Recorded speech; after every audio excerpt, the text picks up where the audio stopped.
안녕하세요. 저는 25살 민지아입니다. 제가 들려드릴 이야기는 작년 봄 벚꽃이 흩날리던 한강변 카페에서 시작되었습니다. 아직도 그날의 기억이 선명합니다. 차가운 아이스 아메리카노 잔을 손에 쥐고 있었고 봄바람에 흩날리는 벚꽃잎이 창가에 살포시 내려앉던 순간이었으니까요. 당시 저는 삼청동의 작은 갤러리에서 아르바이트를 하며 그림을 그리는 평범한 미술학도였습니다. 전시회를 열 만한 실력도 없었고 그저 남들 작품을 걸어두고 지키는 것이 제 일이었죠. 그날도 평소처럼 갤러리에서 근무를 하고 있었는데 고급스러운 샤넬 정장 차림의 중년 여성이 저를 찾아왔습니다. 처음에는 작품 구매 상담인 줄 알았습니다. 하지만 그 여성은 저를 유심히 살펴보더니 믿기 힘든 제안을 했습니다. 재벌 3세인 장민혁의 신부가 되어 달라는 것이었죠. 순간 제 귀를 의심했습니다. 그 유명한 JK그룹의 장씨 가문 며느리가 되어 달라니 현실감이 전혀 없었으니까요. 그 여성은 장씨 가문의 25년 차 가정부 실장 박미숙이었습니다. 실장님의 설명은 충격적이었습니다. 원래 장민혁과 결혼하기로 한 신부 김서연이 결혼식 일주일을 앞두고 잠적했다는 것이었죠. 더 놀라운 것은 제가 그 김서연과 놀랍도록 닮았다는 사실이었습니다. 실장님은 갤러리 CCTV를 통해 우연히 저를 발견했다고 했습니다. 키 165cm, 45kg의 마른 체형, 긴 생머리, 도자기처럼 하얀 피부까지. 마치 쌍둥이처럼 김서연과 똑같았죠. 게다가 신랑인 장민혁은 2년 전 교통사고로 혼수 상태에 빠져 있었습니다. 처음 들었을 때는 황당했습니다. TV에서나 보던 막장 드라마 같은 이야기였으니까요. 하지만 실장님이 건넨 봉투 속 계약금은 현실이었습니다. 거기에 결혼 후 받게 될 지참금까지 듣고 나니 제 마음이 흔들리기 시작했습니다. 당시 제 여동생 수연이는 희귀난치병으로 큰 수술을 앞두고 있었습니다. 부모님은 전세금을 빼고 보험을 해약하면서까지 수술비를 마련하고 계셨죠. 매일 밤 한숨 쉬시는 부모님을 보며 저는 결심을 하게 되었습니다. 어차피 혼수 상태인 사람과의 결혼이니 그저 조용히 지내다가 언젠가 기회가 되면 새로운 삶을 시작하면 된다고 생각했으니까요. 그렇게 저는 장씨 가문의 비밀스러운 제안을 받아들였습니다. 일주일 동안 김서연의 사진을 보며 걸음걸이와 말투를 연습했고 장씨 가문의 가족 관계도 암기했습니다. 마치 연극을 준비하는 배우처럼 말이죠. 하지만 그때는 몰랐습니다. 제가 시작한 이 위험한 계약이 제 인생을 완전히 뒤바꿔 놓을 거라는 것을. 그리고 혼수 상태의 남자가 언젠가 깨어날 수도 있다는 가능성은 전혀 생각하지 못했습니다. 결혼식 당일 저는 평생 잊지 못할 긴장감을 느꼈습니다. 청담동의 최고급 호텔 루프탑을 꽉 채운 수백 개의 하얀 장미와 달콤한 프리지아 향기 속에서 마치 영화의 주인공이 된 듯한 기분이었습니다. 웨딩홀에 들어서는 순간 고개를 돌려 나를 바라보는 하객들의 시선이 따갑게 느껴졌습니다. 모두가 JK그룹의 며느리를 보기 위해 목을 길게 빼고 있었죠. 그들의 시선을 피하고 싶었지만 김서연의 우아한 걸음걸이를 완벽하게 재현하며 걸어가야만 했습니다. 식장 한쪽에는 특수 제작된 의료용 침대가 놓여 있었고 거기에는 제 신랑이 될 장민혁이 누워 있었습니다. 고급스러운 턱시도를 입었지만 얼굴에 가린 산소 마스크와 여러 의료기기들이 이 자리가 얼마나 비현실적인지를 보여주고 있었습니다. 결혼식이 끝나고 도착한 신혼집은 압구정 로데오의 최고급 펜트하우스였습니다. 평소 지하철역 근처 원룸에 살던 제게는 모든 것이 낯설고 벅찼습니다. 하늘로 탁 트인 통창으로 보이는 한강의 전경, 이탈리아에서 직수입했다는 대리석 바닥, 천장에 매달린 크리스탈 샹들리에까지 마치 영화 세트장에 들어온 것 같았죠. 신혼집 안에는 특별히 마련된 병실이 있었습니다. 대형 병원 VIP 병실을 그대로 옮겨놓은 듯한 공간이었죠. 최첨단 의료 장비들이 가득했고 24시간 교대 근무하는 전담 간호사들도 있었습니다. 이곳이 앞으로 제가 보내야 할 시간의 대부분을 차지할 거라는 걸 그때는 몰랐습니다.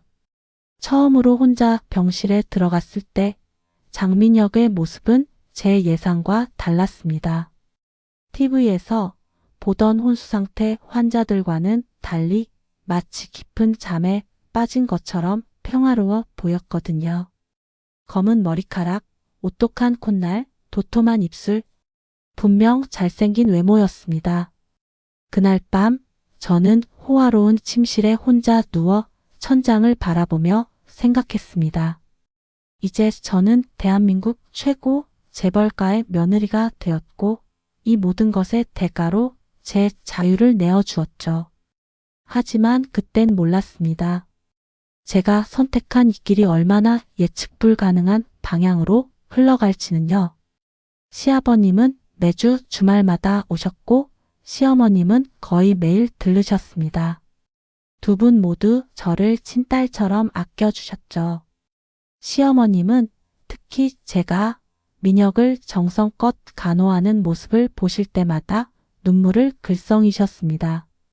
우리 며느리가 고생이 많다라며 안아주실 때마다 죄책감이 밀려왔지만 이미 돌이킬 수 없는 선택이었습니다. 호화로운 신혼집이지만 저에겐 감옥과도 같았습니다. 24시간 붙어 다니는 경호원들, 모든 일정을 보고해야 하는 비서실, 꼭두 새벽부터 찾아오는 가정부들까지 제 일거수일투족이 감시되고 있다는 느낌을 지울 수 없었죠. 유일한 위안은 동생의 수술비를 무사히 마련할 수 있었다는 것이었습니다. 그렇게 저의 이중생활이 시작되었습니다. 낮에는 완벽한 며느리 김서연으로 살아갔고 밤이 되면 죄책감에 시달리는 민지아로 돌아오는 생활. 하지만 이런 날들이 그리 오래가지는 않았습니다. 제 예상과는 전혀 다른 사건이 기다리고 있었으니까요. 결혼 후 한 달, 저는 점차 새로운 생활에 적응해 갔습니다. 매일 아침 7시 전담 간호사와 교대할 시간이면 저는 민혁의 병실로 향했습니다. 창가에 놓인 의자에 앉아 그의 얼굴을 바라보는 것으로 하루를 시작했죠. 처음에는 어색했지만 시간이 지날수록 민혁에게 말을 건네는 게 자연스러워졌습니다.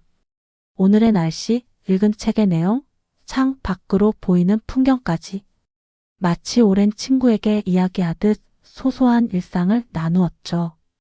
가끔은 제 진짜 이름과 정체에 대해 이야기하고 싶은 충동도 들었지만 그건 제 마음속에 깊이 묻어 두었습니다. 특별했던 건 매주 금요일이었습니다. 그날은 재활치료 시간이었거든요. 전문 재활치료사가 와서 민혁의 근육이 위축되지 않도록 마사지와 운동을 시켜주었습니다. 저는 옆에서 하나하나 배워가며 직접 해보기도 했죠. 처음엔 어려웠지만 곧 익숙해졌습니다.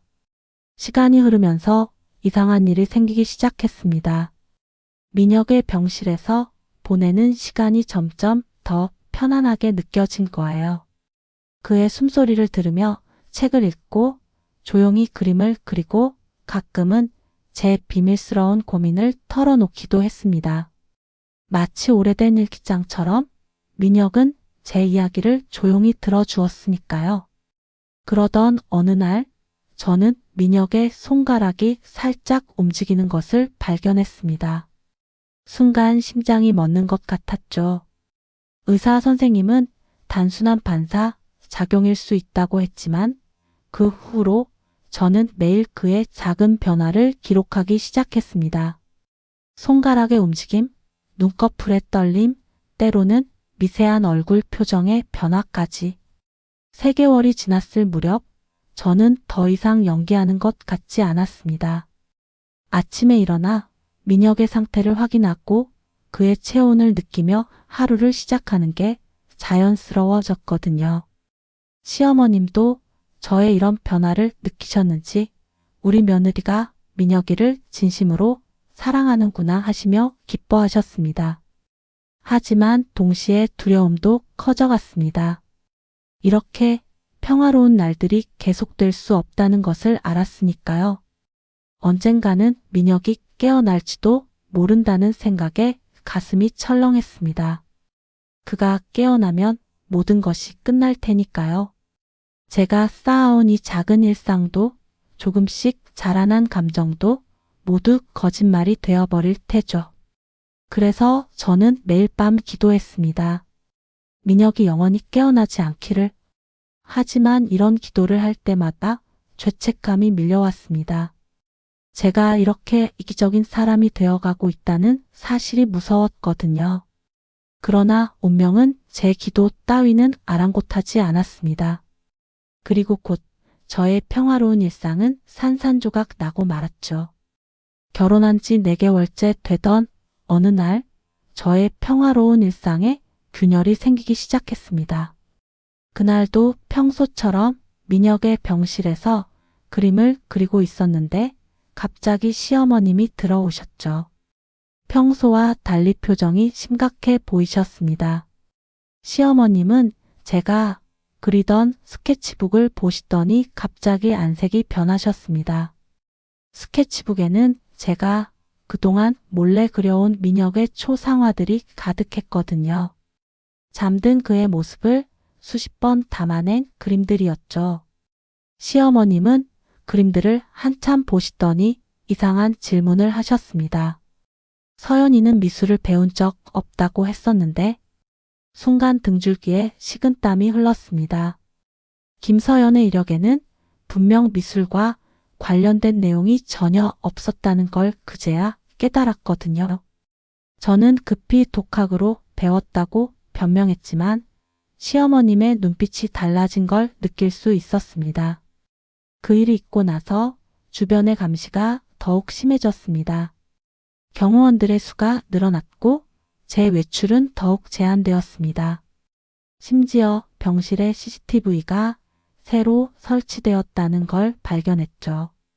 마치 범죄자라도 된 것처럼 느껴졌습니다.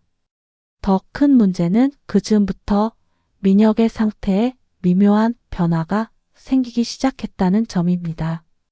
손가락의 움직임이 더 잦아졌고 때로는 눈꺼풀이 파르르 떨리기도 했습니다.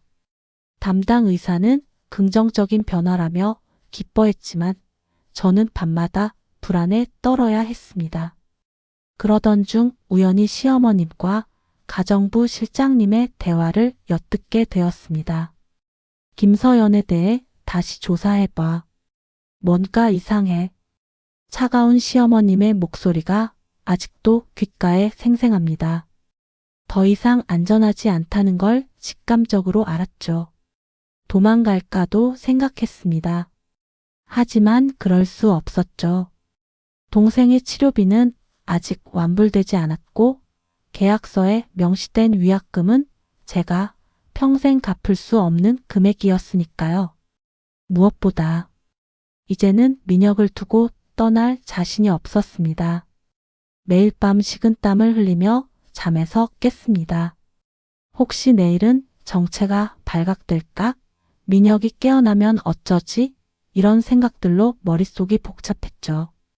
그동안 쌓아온 모든 것들이 마치 모래성처럼 언제든 무너질 수 있다는 공포가 저를 짓눌렀습니다. 하지만 이런 불안과 공포는 시작에 불과했습니다. 진짜 폭풍은 그 후에 찾아왔으니까요. 제 예상보다 훨씬 더 빨리 그리고 훨씬 더 강력하게 말입니다. 결혼 6개월째 되던 날 아침 평소처럼 민혁의 병실 창가에 앉아 책을 읽고 있었습니다. 갑자기 등 뒤에서 작은 소리가 들렸죠. 처음에는 의료기계 소리인 줄 알았는데 뒤돌아보니 민혁의 손가락이 움직이고 있었습니다. 심장이 멎을 것 같았습니다. 그동안 수없이 보아왔던 작은 움직임과는 달랐어요. 이번에는 분명히 달랐습니다.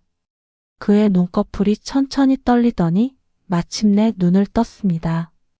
2년 만에 처음으로 보는 그의 눈동자는 까맣고 선명했습니다. 순간 머릿속이 하얘졌습니다. 도망가야 할까? 아니면 간호사를 불러야 할까? 그 찰나의 순간에 민혁은 저를 똑바로 쳐다보았습니다. 그리고 희미하게 미소를 지었죠. 서연아. 그의 첫 마디는 제가 가장 두려워하던 이름이었습니다. 간호사와 의사들이 병실로 달려왔고 시어머님도 곧 도착하셨습니다.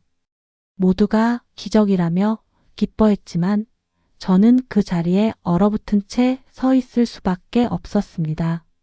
민혁의 의식이 또렷해지면 모든 게 끝날 거라고 생각했거든요.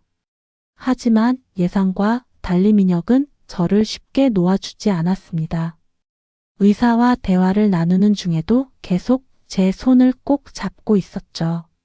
내가 다 들었어, 서연아. 내가 매일 들려준 이야기, 책 읽어주던 목소리, 전부. 그 말에 저는 숨을 쉴 수가 없었습니다. 검사 결과 민혁의 뇌 기능은 정상이었고 의식도 또렷했습니다. 놀랍게도 그는 혼수 상태에 있는 동안 주변의 소리를 모두 들을 수 있었다고 했습니다. 제가 그에게 들려준 모든 이야기, 저의 고민들, 심지어 혼잣말까지도 말이죠. 그날 밤 민혁은 저를 병실에 따로 불렀습니다. 간호사들을 모두 내보내고 나서 조용히 말을 꺼냈죠. 내가 김서연이 아니라는 것도 알아. 순간 온몸에 피가 싸늘하게 식었습니다. 이제 모든 게 끝났다고 생각했죠. 하지만 민혁의 다음 말은 예상과 전혀 달랐습니다. 6개월 동안 내 곁을 지켜준 건 김서연이 아닌 너였어. 그게 중요해. 그의 목소리에는 분노나 실망이 아닌 따뜻함이 묻어 있었습니다. 저는 그만 눈물을 터뜨리고 말았습니다. 그동안 쌓아두었던 죄책감, 두려움, 그리고 혼란스러운 감정들이 한꺼번에 쏟아져 나왔죠.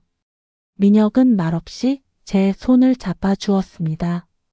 그 순간 저는 깨달았습니다. 이제 더 이상 도망칠 필요가 없다는 것을.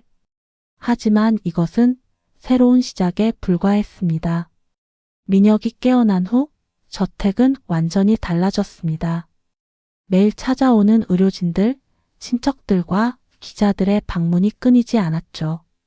JK그룹 후계자의 기적적인 회복은 뉴스에서도 대대적으로 보도되었습니다. 그 와중에 저는 카메라, 플래시 세례를 받으며 완벽한 아내 역할을 해내야만 했습니다. 하지만 밤이 되면 달라졌습니다. 간호사들이 퇴근하고 나면 민혁은 저를 자신의 방으로 불렀습니다. 이제 진짜 너의 이야기를 들려줘. 그의 다정한 목소리에 저는 모든 것을 털어놓았습니다. 제 진짜 이름이 민지아라는 것, 미술을 전공했다는 것, 동생의 수술비 때문에 이 선택을 할 수밖에 없었다는 것까지. 놀랍게도 민혁은 이해해 주었습니다. 오히려 제가 그린 초상화들을 보여달라고 했죠. 침대 옆에 앉아 스케치북을 넘기면서 그는 각각의 그림에 담긴 제 마음을 읽어내는 것 같았습니다. 내가 그린 내 모습에서 사랑이 느껴져. 그 말에 저는 얼굴이 붉어졌습니다. 하지만 우리의 비밀스러운 시간도 오래가지 못했습니다. 시어머님의 의심은 점점 커져갔고 저의 과거를 파헤치기 시작하셨거든요.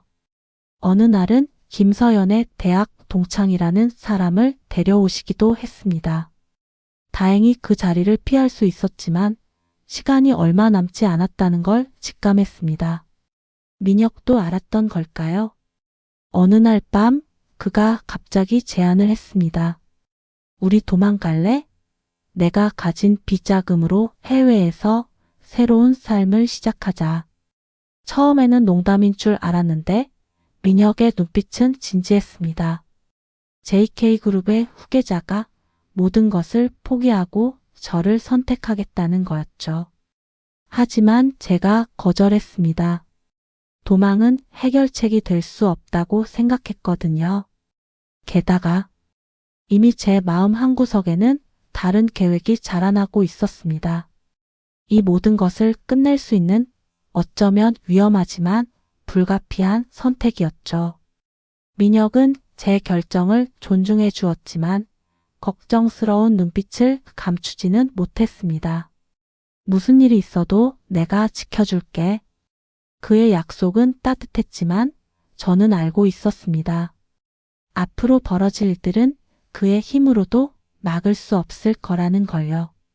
그렇게 며칠이 지났고 저는 마침내 행동에 옮기기로 했습니다. 모든 것을 바꿀 수 있는, 어쩌면 모든 것을 잃을 수도 있는 도박 같은 선택이었죠. 진실을 마주할 시간이 왔다고 생각했습니다. 결혼 7개월 차가 되던 날, 저는 제 인생에서 가장 큰 모험을 하기로 결심했습니다. 아침 일찍 일어나 평소보다 더 공들여 화장을 하고 김서연의 트레이드 마크인 진주 목걸이를 했습니다. 그리고 시어머님께 독대를 요청했죠. 집무실에 들어서는 순간 시어머님의 날카로운 시선이 저를 꿰뚫었습니다. 책상 위에는 이미 수개월간 모아둔 듯한 서류들이 쌓여 있었어요. 제 과거를 조사한 자료들이었겠죠. 시어머님은 말없이 저를 바라보았고 저는 천천히 목걸이를 풀어 책상 위에 올려놓았습니다. 어머님, 전 김서연이 아닙니다. 제 입에서 나온 첫 마디였습니다. 순간 시어머님의 눈빛이 변했지만 이미 돌이킬 수 없었죠. 저는 모든 것을 고백했습니다. 제 진짜 이름이 민지아라는 것, 어떻게 이 자리에 오게 되었는지, 그리고 민혁과의 7개월. 마지막으로 제가 진심으로 민혁을 사랑하게 되었다는 것까지. 시어머님의 반응은 의외였습니다. 폭풍 같은 분노나 경찰을 부르는 대신 그저 깊은 한숨을 내쉬셨죠. 이미 다 알고 있었다. 시어머님의 말씀에 저는 놀라지 않을 수 없었습니다. 알고 계셨으면서 왜 가만히 두셨냔 제 질문에 시어머님은 쓴 웃음을 지으셨습니다. 민혁이가 2년 만에 깨어난 건 내 덕분이야. 의사들도 포기했을 때 매일같이 그 아이를 돌보고 이야기해 준 건 너였으니까. 시어머님의 목소리에는 원망보다는 연민이 묻어 있었습니다. 하지만 곧이어 나온 말씀은 차가웠죠. 하지만 이제 끝이야. 시어머님은 서류 한 장을 내밀었습니다. 합의 이혼서였죠. 제가 조용히 사라지는 대가로 동생의 남은 치료비와 적지 않은 위로금을 주시겠다고 했습니다. 그리고 이 모든 일은 마치 없었던 것처럼 묻히게 될 거라고요. 그 순간 문이 벌컥 열렸습니다. 민혁이었죠. 아마도 제가 시어머님을 찾아왔다는 소식을 들었나 봅니다. 아직 걷는 게 불편했지만 민혁은 제 손을 잡고 단호하게 말했습니다. 어머니, 전 지아를 사랑합니다. 이혼은 없을 겁니다. 시어머님의 얼굴이 창백해졌습니다. 하지만 민혁은 계속해서 말을 이었죠. 지아가 저를 살렸습니다. 제가 의식이 없는 동안 매일 읽어주던 책들, 들려주던 이야기들, 그리고 진심 어린 사랑이. 전 그 모든 걸 기억합니다. 하지만 이것은 시작에 불과했습니다. 시어머님의 결단, 장씨 가문의 어르신들의 반응, 그리고 세상에 알려질 진실. 우리 앞에는 더 큰 폭풍이 기다리고 있었으니까요. 제 고백 이후 장 씨 가문은 폭풍우 속에 빠져들었습니다. 시아버님은 급히 외국 출장에서 돌아오셨고 가문의 어르신들이 긴급 가족회의를 소집했습니다. 저는 집 안의 작은 서재에 갇혀 결과를 기다려야 했죠. 밤이 깊어갈수록 회의실에서는 격앙된 목소리가 새어 나왔습니다. 특히 큰아버님의 분노한 목소리가 가장 컸죠. 당장 경찰에 신고해야 해. 이건 사기 결혼이야. 민혁의 할아버님도 크게 실망하신 듯 했습니다. 내 손자를 이렇게 기만하다니. 하지만 그때 민혁이 회의실에서 걸어 나왔습니다. 아직 걷기도 힘든 몸이었는데 혼자 힘으로 일어나 저를 찾아온 거죠. 서재 문을 열고 들어온 민혁은 제 옆에 조용히 앉았습니다. 그리고 손에 든 서류 뭉치를 내밀었죠. 그건 김서연의 행적을 추적한 보고서였습니다. 김서연은 결혼을 앞두고 오랫동안 사귀어온 애인과 미국으로 도망갔다고 합니다. 지금은 LA에서 행복하게 살고 있다는 내용이었죠. 민혁은 이미 한참 전부터 이 사실을 알고 있었다고 했습니다. 내가 깨어났을 때부터 알고 있었어. 하지만 내가 먼저 고백하기를 기다렸던 거야. 민혁의 말에 저는 눈물이 흘렀습니다. 그는 이어서 말했죠. 진짜 사랑은 거짓으로 시작된 게 아냐. 내가 내 곁을 지켜준 그 시간이 진짜였으니까. 그때 회의실 문이 열렸습니다. 시아버님이 들어오셨죠. 표정은 엄격했지만 눈빛은 조금 달랐습니다. 민혁아, 내 선택이 정말 이거니? 민혁은 고개를 끄덕였고 시아버님은 깊은 한숨을 내쉬셨습니다. 회사의 이미지는 내가 책임지 마. 하지만 시아버님은 저를 똑바로 쳐다보셨습니다. 앞으로는 절대 거짓말을 하지 마라. 이게 마지막 기회다. 그 말씀에 저는 고개를 깊이 숙였습니다. 하지만 모든 게 쉽게 해결된 건 아니었습니다. 며칠 뒤 한 연예 매체가 JK그룹 후계자비의 정체의 의문을 제기하는 기사를 준비하고 있다는 소식이 들려왔거든요. 누군가 내부에서 정보를 흘린 것이 분명했습니다. 그리고 그 다음날 아침 저는 충격적인 사실을 알게 되었습니다. 그동안 우리를 위협하던 정체가 밝혀진 거죠. 그건 바로 아침 식사 시간 가정부가 급하게 들어와 신문을 내밀었습니다. 일면에는 충격적인 기사가 실려 있었죠. JK그룹 후계자 부인의 충격적인 정체, 사기 결혼의 전말 기사 말미에는 제가 김서연이 아닌 민지아라는 사실과 함께 제 과거 이력이 상세히 적혀 있었습니다. 하지만 더 충격적인 것은 기사 속 사진이었습니다. 제가 병실에서 민혁을 간호하던 모습, 둘이서 이야기를 나누던 장면들, 분명 병실 내부에서 찍은 사진들이었죠. 그제서야 깨달았습니다. 누군가 처음부터 저를 지켜보고 있었던 거예요. 시어머님은 창백한 얼굴로 전화를 받으셨습니다. 통화가 끝난 후 예상치 못한 말씀을 하셨죠. 박 실장이 모든 걸 기획했다고 한다. 그 순간 모든 퍼즐이 맞춰졌습니다.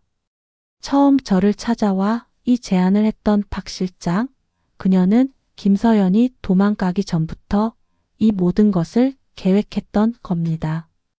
김서연에게 도망갈 기회를 만들어주고 저를 대신 들여보냈고, 그리고 지금 이 모든 것을 폭로하려 했던 거죠. 민혁은 분노했지만 시어머님은 오히려 착잡한 표정이었습니다. 박 실장은 민혁이 아버지의 첫사랑이었어. 충격적인 고백이었습니다.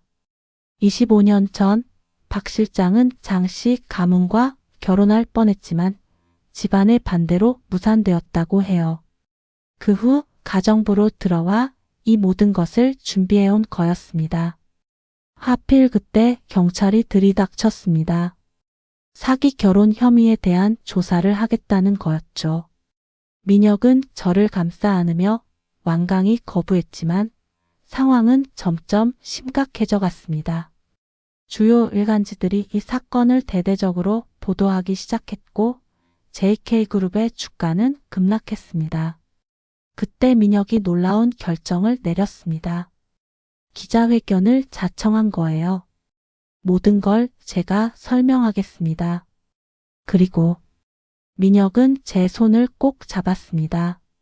우리의 진짜 이야기를 들려주고 싶습니다. 하지만 기자회견장으로 향하던 중 예상치 못한 사람이 나타났습니다. 그리고 그날의 기자회견은 아무도 예상하지 못한 방향으로 흘러가게 되었죠. 기자회견장으로 향하던 그날 로비에서 김서연을 마주쳤습니다. 미국에서 급히 귀국했다고 했죠. 그녀의 눈에는 제가 본 적 없는 결연한 의지가 서려 있었습니다. 제가 모든 걸 설명하겠습니다. 김서연의 갑작스러운 등장에 기자들은 술렁였고 저는 그 자리에 얼어붙었습니다. 김서연은 무대 위에서 담담하게 이야기를 시작했습니다. 자신이 박 실장의 협박으로 도망갈 수밖에 없었다는 것, 그리고 박 실장이 어떻게 자신의 과거를 이용해 위협했는지를. 더 놀라운 것은 그녀가 제 편을 들어준 것이었습니다. 민지아 씨는 피해자입니다. 그리고 그녀는 제가 하지 못했던 일을 해냈죠. 그 순간 박 실장이 회견장으로 뛰어들었습니다. 다들 속고 있는 겁니다. 이건 모두 사기야. 하지만 그녀의 외침은 민혁의 차분한 목소리에 묻혀버렸습니다.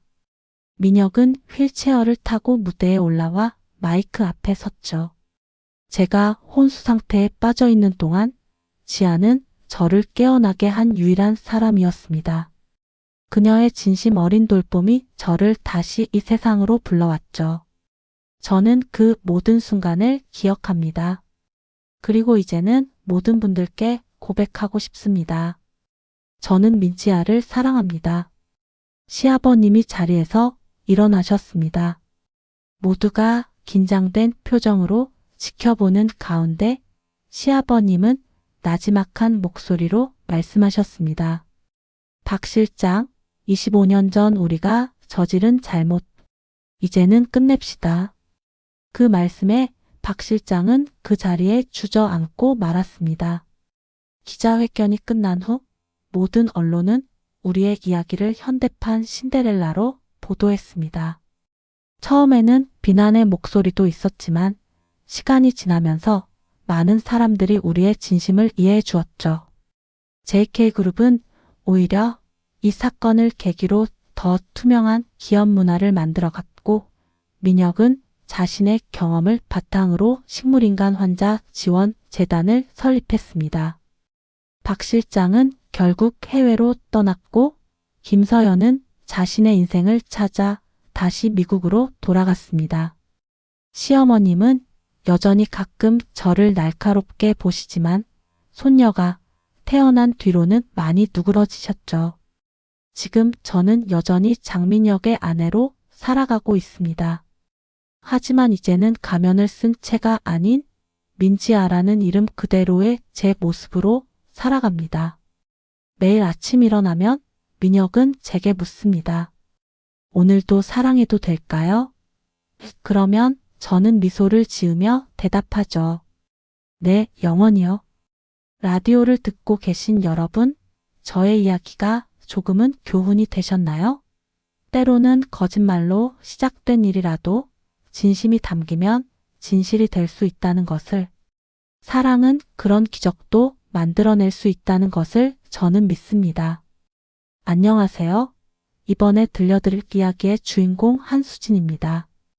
저는 지난해까지 서울의 한 재활병원에서 물리치료사로 일하고 있었습니다. 그날도 평소와 같이 병원에서 근무를 마치고 퇴근하던 중이었습니다. 갑자기 걸려온 전화 한 통이 제 인생을 완전히 뒤바꿔 놓을 줄은 몰랐죠. 전화는 동생 수아였습니다. 언니, 나 큰일 났어. 떨리는 목소리로 도움을 청하는 동생을 위해 저는 곧장 강남의 한 카페로 향했습니다.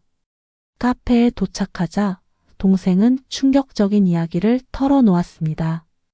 동생은 최근 취업한 NS 엔터테인먼트의 신인 걸그룹 매니저였는데 실수로 메인 보컬 연습생의 부상을 키워버렸다는 거였죠.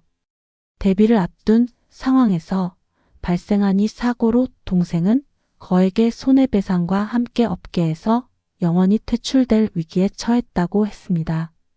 그런데 더 놀라운 것은 그 다음이었습니다. 부상당한 연습생이 저와 놀랍도록 닮았다는 거예요.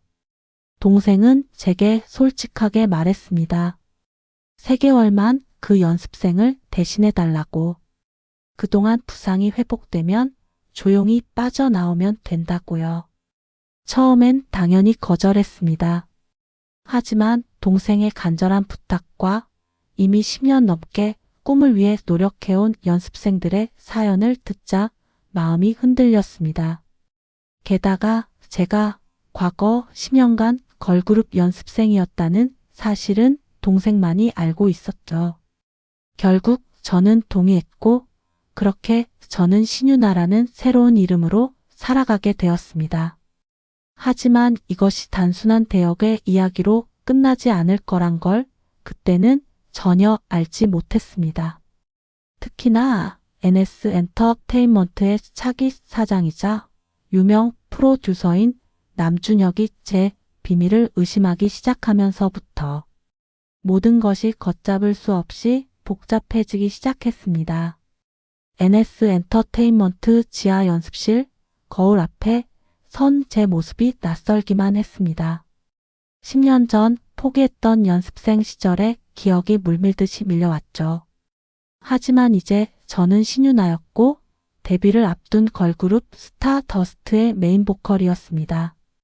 다행히 원래의 신유나와 비슷한 체형과 목소리 톤 덕분에 기본적인 속임수는 성공했습니다. 하지만 문제는 안무였죠. 물리치료사로 일하면서 유지해온 체력이 도움은 됐지만 10년이랑 공백을 메우기엔 역부족이었습니다. 매일 밤 다른 멤버들이 떠난 연습실에 혼자 남아 안무를 연습했습니다. 근육통으로 온몸이 쑤시고 발바닥이 부를 때까지. 그러던 어느 날 밤 누군가 연습실 문을 열었습니다. 남준혁 프로듀서였죠. 그는 차가운 눈빛으로 저를 관찰했습니다. 왼쪽 무릎에 무리가 많이 가네요. 자세를 교정해야 할 것 같은데. 순간 등줄기에 식은땀이 흘렀습니다. 제가 물리치료사였기에 자연스럽게 나온 자세 교정이 오히려 저를 의심하게 만든 거죠. 하지만 남준혁의 다음 행동은 예상 밖이었습니다. 그는 연습실 한켠에 있던 기타를 집어들더니 자리에 앉았습니다. 노래는 잘하는 것 같으니 안무에 집중해 봅시다. 그렇게 시작된 우리의 늦은 밤 연습은 일주일째 이어졌습니다. 시간이 지날수록 저는 점점 진짜 신유나가 되어갔습니다. 다른 멤버들과도 친해졌고 안무도 많이 늘었죠. 특히 매일 밤 이어지는 남준혁과의 연습 시간은 이상하게도 설레는 시간이 되어갔습니다. 그러던 중 충격적인 소식을 들었습니다. 원래의 신유나가 예상보다 빨리 회복되어 다음 주면 복귀할 수 있다는 거였죠. 이제 저는 조용히 사라져야 했습니다. 하지만 데뷔를 일주일 앞둔 이 시점에서 과연 그게 가능할까요?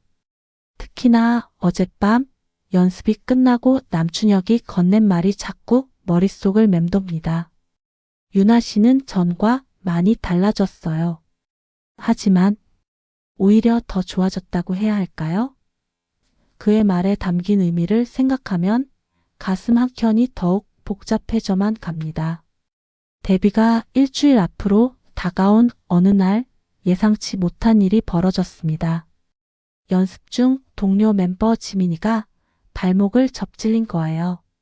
무대 위에서 넘어진 지민이를 보는 순간 물리치료사로서의 직업병이 튀어나왔습니다. 반사적으로 달려가 지민이의 발목을 확인하고 응급처치를 했죠. 인대 파열은 아니었지만 전문가의 손길이 필요해 보였습니다. 문제는 제가 너무 자연스럽게 의료 전문 용어를 사용했다는 거예요. 멤버들은 놀란 눈으로 저를 쳐다봤고 특히 연습실 구석에서 지켜보던 남준혁의 시선이 날카로워졌습니다. 그날 밤 남준혁이 옥상 정원으로 저를 불렀습니다. 한강이 내려다 보이는 그곳에서 그는 단도직입적으로 물었죠. 유나 씨는 누구죠? 가슴이 덜컥 내려앉았습니다. 하지만 그의 다음 말에 더 놀랐어요. 전 알고 있었어요. 당신이 진짜 유나가 아니라는 걸. 충격적이었지만 동시에 이상한 안도감이 밀려왔습니다. 남준혁은 이미 CCTV를 통해 제가 매일 밤 혼자 연습하는 모습을 지켜봤다고 했어요. 원래 유나는 절대 그렇게 하지 않았다고요. 게다가 제 물리치료사로서의 전문성이 은연중에 드러날 때마다 그의 의심은 확신으로 바뀌어 갔다고 합니다. 하지만 묵인했어요. 당신이 보여준 노력과 진심이 마음에 들었거든요. 남준혁의 목소리가 부드러워졌습니다. 달빛 아래 그의 눈빛은 어느 때보다 진실되어 보였죠. 저는 결국 모든 걸 털어놓았습니다. 동생의 실수, 원래 유나와 닮은 외모, 그리고 제 과거 연습생 시절까지. 남준혁은 오랫동안 침묵했습니다. 그러다 불현듯 물었죠. 후회하지 않아요? 이렇게 거짓으로 살아가는 것을. 저는 고개를 저었습니다. 후회는 없어요. 다만 이제는 제가 진짜로 스타더스트의 일원이 된 것 같아서 두려워요. 그때였습니다. 갑자기 옥상 문이 열리면서 누군가가 우리의 대화를 듣고 있었다는 걸 알게 됐죠. 그리고 그 순간 저는 제가 지금껏 걸어온 위태로운 줄타기가 이제 끝나갈지도 모른다는 예감이 들었습니다. 옥상 문 너머로 나타난 건 지민이었습니다. 발목 부상 때문에 절뚝거리는 걸음이었지만 그녀의 눈빛은 날카로웠죠. 언니가 가짜라는 게 정말이에요? 지민이의 목소리가 떨렸습니다. 남준혁이 먼저 나서려 했지만 제가 그를 막았습니다. 이제는 더 이상 숨길 필요가 없다고 생각했거든요. 지민이에게 모든 걸 설명했습니다. 원래 유나가 당한 사고, 동생의 간절한 부탁, 그리고 제가 이 자리에 오게 된 이유까지. 예상과 달리 지민이는 울음을 터뜨렸습니다. 알고 있었어요. 언니가 유나 언니가 아니란 걸. 지민이의 고백은 충격적이었습니다. 연습생 시절부터 유나와 친했던 지민이는 제가 처음 들어온 날부터 느낌이 이상했다고 했어요. 하지만 말하지 않았답니다. 제가 보여준 노력과 진심이 오히려 팀에 긍정적인 변화를 가져왔다고 생각했기 때문이죠. 그때 갑자기 제 휴대폰이 울렸습니다. 동생이었어요. 떨리는 목소리로 전해준 소식은 청천벽력과도 같았습니다. 원래 유나가 회복을 마치고 내일 복귀한다는 거였죠. 그것도 긴급 기자회견과 함께. 남준혁의 표정이 어두워졌습니다. 내일이면 모든 게 끝나요. 유나가 돌아오면. 그의 말끝이 흐려졌습니다. 지민이도 울먹이며 제 손을 잡았죠. 언니, 우리가 뭔가 방법이 없을까요? 그러나 세상에 비밀은 없는 법이었습니다. 다음 날 아침 연습실에 들어서자 모든 멤버들이 휴대폰을 들여다보고 있었어요. 온라인 연예 뉴스에는 이미 기사가 떠 있었습니다. 스타더스트 메인 보컬 신유나 3개월간의 부상 투병 끝 전격 복귀. 시간은 이제 제게 얼마 남지 않았습니다. 진짜 유나가 돌아오기 전에 제가 먼저 선택을 해야 했죠. 하지만 그 순간 예상치 못한 제안이 날아들었습니다. 바로 남준혁의 입에서. 남준혁의 제안은 충격적이었습니다. 새로운 걸그룹을 만들면 어떨까요? 연습실은 순간 침묵에 빠졌습니다. 그가 계속해서 말을 이었죠. 스타더스트는 유나가 맞고 우리는 완전히 새로운 팀을 만드는 겁니다. 수진 씨가 메인 보컬을 맡는. 처음으로 제 진짜 이름을 부르는 그의 목소리가 떨렸습니다. 지민이가 눈을 반짝이며 거들었죠. 저도 같이 갈게요. 사실 전 언니랑 더 함께하고 싶어요. 다른 멤버들도 하나둘 의견을 내기 시작했습니다. 하지만 현실은 그리 녹록지 않았습니다. 회사 이사진들의 반대가 심했고 이미 스타더스트의 데뷔 준비는 막바지에 이르러 있었거든요. 게다가 오후에는 유나의 복귀 기자회견이 예정되어 있었습니다. 그때 남준혁이 마지막 카드를 꺼내 들었습니다. 제가 가진 NS 엔터테인먼트의 지분을 전부 걸겠습니다. 새 팀이 실패하면 제 모든 것을 내려놓을 테니 6개월만 시간을 주십시오. 이사진들의 표정이 흔들렸습니다.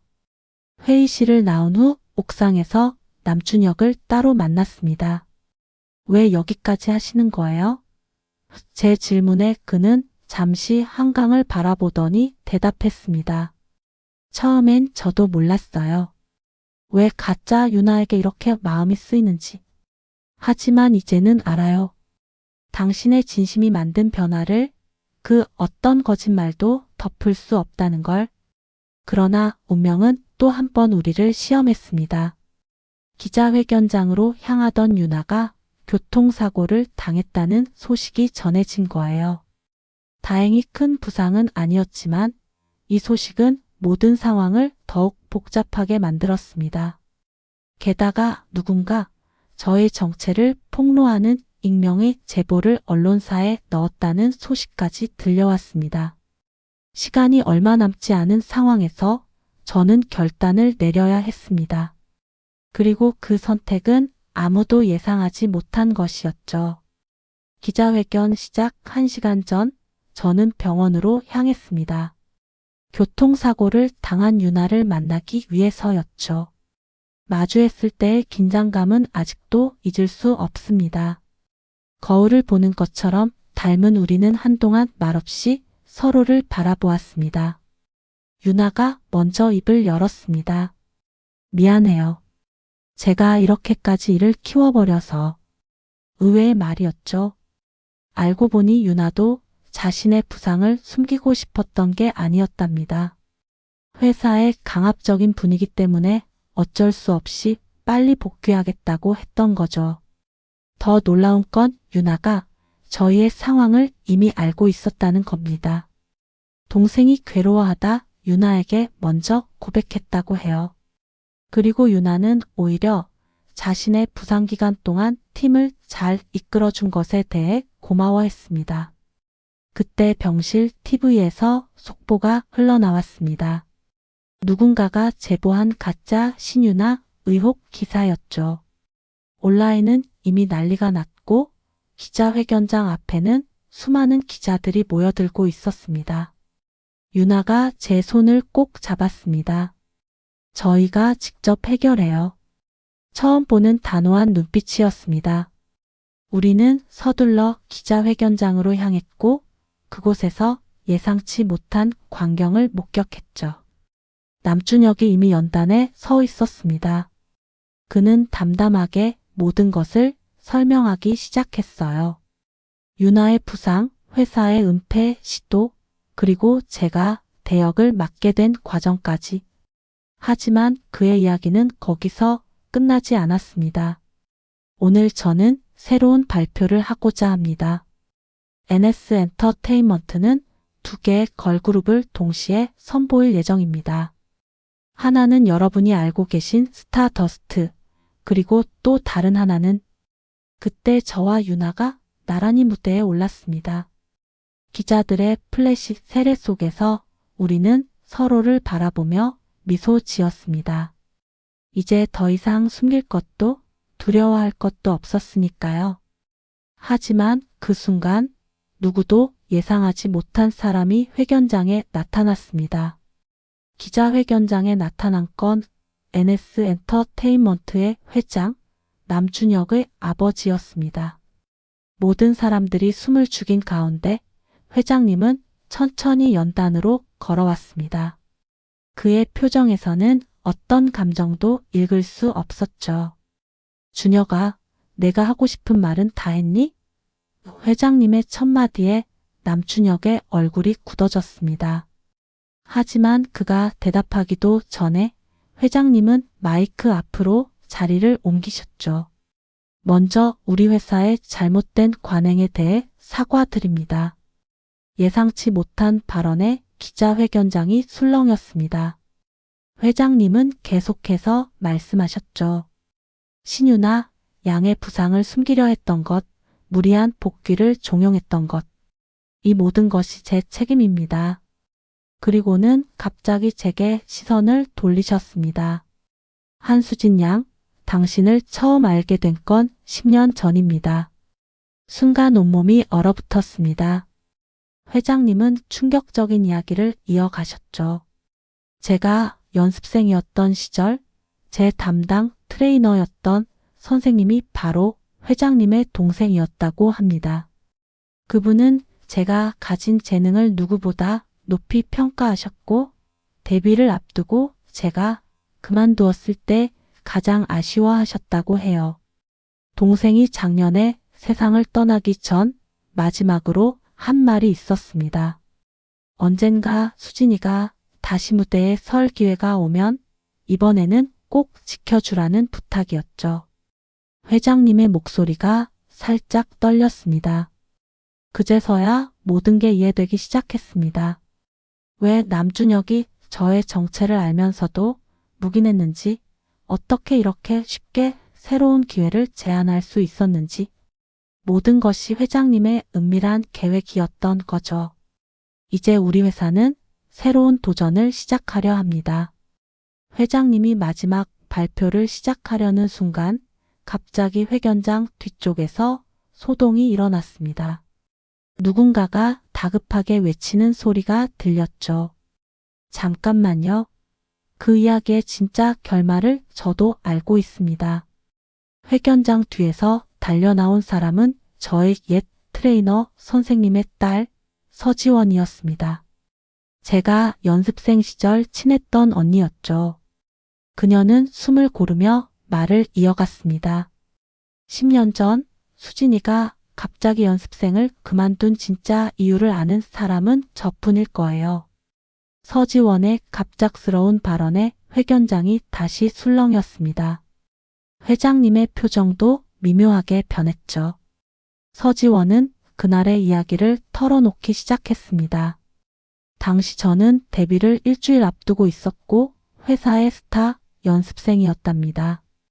하지만 그때 현재의 남준혁처럼 제작자가 되고 싶어 하던 어떤 연습생이 있었죠. 바로 서지원의 오빠였습니다. 오빠는 수진이의 재능을 알아봤어요. 그래서 제안했죠. 자신의 첫 프로듀싱 곡으로 수진이를 데뷔시키고 싶다고. 하지만 당시 회사는 그의 곡을 거절했고 이미 정해진 곡으로 데뷔를 준비하고 있었답니다. 서지원의 오빠는 점점 절망에 빠져갔고 결국 극단적인 선택을 하려 했다고 해요. 그걸 알게 된 제가 데뷔를 포기하고 대신 그의 곡을 불러주기로 약속했던 거였습니다. 녹음실에서 밤을 새워가며 완성한 그 곡은 결국 서지원의 오빠를 유명 프로듀서의 길로 이끌었죠. 그 오빠가 바로 지금의 스타 프로듀서 강태우입니다. 이 말에 회견장이 발칵 뒤집혔습니다. 강태우는 현재 K-POP계에서 가장 유명한 프로듀서였으니까요. 서지원은 울먹이며 말을 이었습니다. 아버지가 돌아가시기 전 수진이 이야기를 많이 하셨어요. 수진이가 자신의 꿈을 포기하면서까지 다른 사람의 재능을 살려준 일을. 그래서 전 알고 있었어요. 수진이가 다시 돌아올 거라는 걸. 그때였습니다. 회견장 문이 다시 한번 열렸고 한 남자가 천천히 걸어 들어왔습니다. 바로 강태우였죠. 그의 손에는 낡은 CD 케이스가 들려 있었습니다. 10년 전 수진 씨와 함께 만든 곡입니다. 이제 이 곡의 진정한 주인공을 세상에 소개할 때가 된 것 같네요. 강태우가 들고 온 CD에는 4SUJIN이라고 적혀 있었습니다. 그는 조용히 말을 이어갔습니다. 이 곡은 10년간 제 컴퓨터 깊숙이 묻어두었습니다. 언젠가 수진 씨가 다시 부르게 될 날을 기다리면서. 남준혁이 강태우를 바라보았습니다. 두 프로듀서의 시선이 허공에서 마주쳤죠. 이 곡으로 새 그룹의 데뷔곡을 만들면 어떨까요? 강태우의 제안에 회견장이 술렁였습니다. 회장님이 잠시 생각에 잠기더니 고개를 끄덕이셨습니다. 좋은 생각이군요. 하지만 한 가지 조건이 있습니다. 회장님은 유나를 바라보셨죠. 두 그룹이 함께 부르는 겁니다. 수진 씨와 유나 씨의 목소리가 어우러진. 유나가 제 손을 꼭 잡았습니다. 사실 그동안 언니가 부르던 노래를 몰래 연습했어요. 언니만큼은 못하겠지만 유나의 눈가에 눈물이 고였습니다. 이제는 제가 진짜 유나로 성장하고 싶어요. 그때 지민이가 앞으로 나섰습니다. 저도 있잖아요. 우리 멤버들도 모두. 뒤에서 지켜보던 다른 멤버들도 하나둘 앞으로 나왔습니다. 두 그룹이 하나가 되는 순간이었죠. 강태우가 오디오를 준비하더니 10년 전 녹음된 데모 버전을 틀었습니다. 잠시 후 회견장에 제 목소리가 울려 퍼졌죠. 미완성이지만 순수했던 그때의 감정이 고스란히 담긴 노래. 눈물이 멈추지 않았습니다. 10년이라는 시간 동안 포기했다고 생각했던 꿈, 그리고 그 꿈을 다시 찾게 해준 모든 인연들. 남준혁은 조용히 제 곁으로 다가와 손을 잡아주었습니다. 하지만 그때 누군가 회견장 밖에서 소란을 피우고 있었습니다. 잠깐, 그 곡에 대해서는 제가 할 말이 있습니다. 또 다른 진실이 기다리고 있었던 걸까요? 회견장 문이 열리고 한 중년 여성이 들어왔습니다. 강태우의 얼굴이 창백해졌고 서지원은 놀란 듯 엄마 라고 속삭였습니다. 그녀는 바로 돌아가신 제 트레이너 선생님의 부인이었죠. 이 곡의 원작자는 제 남편입니다. 그녀의 말에 회견장이 다시 술렁였습니다. 하지만 그녀는 미소를 지으며 이야기를 이어갔습니다. 남편이 마지막으로 완성하지 못한 곡이었죠. 수진이를 위해 쓰던. 그녀는 오래된 악보 한 장을 꺼냈습니다. 거기에는 제 트레이너 선생님의 친필로 적힌 멜로디와 가사가 있었고 그 아래에는 강태우가 덧붙인 편곡이 있었죠. 두 사람의 재능이 하나로 어우러진 순간이었습니다. 남편은 늘 수진이의 목소리를 위한 곡을 쓰고 싶어 했어요. 하지만 병마와 싸우느라 완성하지 못했죠. 그때 태우가 나서서 스승님의 곡을 완성시켰던 거예요. 강태우의 눈에서 눈물이 흘렀습니다. 이어서 회장님이 마이크 앞에 섰습니다. 이제 모든 퍼즐이 맞춰진 것 같네요. 우리는 오늘 새로운 역사를 쓰려 합니다. NS 엔터테인먼트는 스타더스트와 뉴문이라는 두 개의 걸그룹을 동시에 선보일 예정입니다. 그리고 두 그룹의 첫 협동 무대는 바로 이 곡이 될 것입니다. 3개월 후 저희는 드디어 데뷔 무대에 섰습니다. For Our Dreams이라는 새 제목으로 태어난 그 곡은 차트 1위를 기록했죠. 유나가 이끄는 스타더스트와 제가 이끄는 유무는 K-POP 역사상 최초로 자매 그룹으로 불리며 새로운 길을 열었습니다. 남준혁은 이제 제 곁에서 든든한 프로듀서이자 인생의 동반자가 되었고, 강태우는 두 그룹의 음악 방향을 함께 이끌어가고 있습니다. 지민이를 비롯한 모든 멤버들은 더없이 소중한 가족이 되었죠. 이제 저는 매일 밤 무대에 오를 때마다 생각합니다. 때로는 거짓말처럼 시작된 인연도 진심이 더해지면 가장 아름다운 진실이 될 수 있다는 것을, 그리고 포기했다고 생각한 꿈이 때로는 가장 뜻밖의 방식으로 이루어진다는 것을. 라디오를 듣고 계신 여러분, 혹시 지금 꿈을 포기하려는 순간에 계신가요? 잠시 멈추고 주위를 둘러보세요. 어쩌면 여러분의 꿈을 이뤄줄 새로운 기회가 바로 곁에서 기다리고 있을지도 모르니까요. 이상 한수진이었습니다. 들어주셔서 감사합니다.